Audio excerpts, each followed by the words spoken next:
चोरा मद चालन बेले मद सह जबत है गाड़ी गाड़ी को निज हेफाजत रे रखिला अबकारी विभाग। गाड़ी चालक और मालिक को कोर्टरू बेल पाइले किंतु गाड़ी फेरस्त होई पारिला नहीं।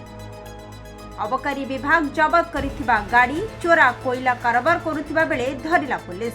गत नवेम्बर मासरे अबकारी विभाग एक गाड़ी को जबत करिथिला। एबे सेही जबत गाड़ी को भद्रक ग्रामांचल पुलिस मध्य जबत करिछि। अबकारी विभाग द्वारा जबत गाड़ी कोयला चोरी रे नियोजित हेबा और पुलिस गाड़ी को जबत करिबा चर्चार विषय पलटिछि।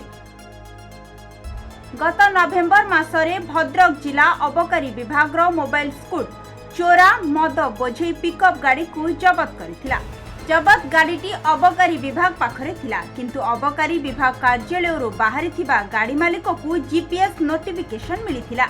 परे जबत गाड़ीर मालिक गाड़ीटी को ट्रैक करी जाइथिले इच्छापुर निकटरे एक स्थान रे थिबा बेले किछि लोकन को पचेरी मध्य थिले।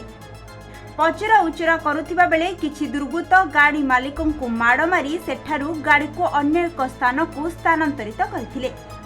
एने गाड़ी मालिक ग्रामांचल थाना रे अभियोग करिबा परे पुलिस जीपीएस लोकेशन देखि ग्रामांचल थाना अधीन कोरकारुरु गाड़ी को जबत करी थाना को आनिछि। एही घटनार एबे तदंत चलिछि।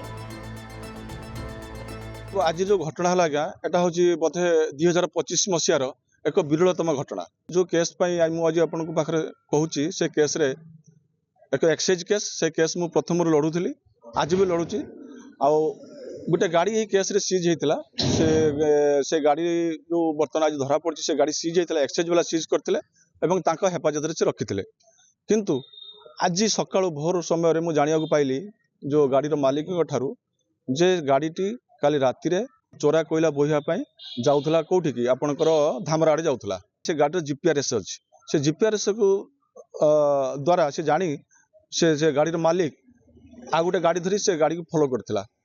जाई देखला बेले गोटे गाड़ी गोटे निकांचन जगार पड़ी माने रही पाखरे 7-8 जन लोक घेरिक रही। या माने हूँ से चोरा कोयला बोहापाई व्यवस्था करुले। यही समय जाए मोर क्लाएंट शेख तबरेज जाके गाड़ी पाखरे पहुँचला। गाड़ी पाखे जो मैंने थे एक्साइज डिपार्टमेंट लोक एवं आउ कि अलग बाहर लोक से माड़ी बसिले मारधर कले या तंटी चिपिले चिपी सारापर गाड़ी की भी भांगीदे। से तार जीवन रक्षा करने से जगह छाड़देला छाड़ी आसिक से जीपीएस द्वारा देखला कि गाड़ीटा कुआड़े जाऊँगी गाड़ी बर्तमान सीआर कुआड़े गला या देखिकी आसिक देखला जे गाड़ी शेष में कोरकरा भद्रक ग्रामांचल स्थित कोरकरा गाँव में जन घर पाखे रही। भद्रकरू जगन्नाथ बेहरा रिपोर्ट खबर ओडिशा।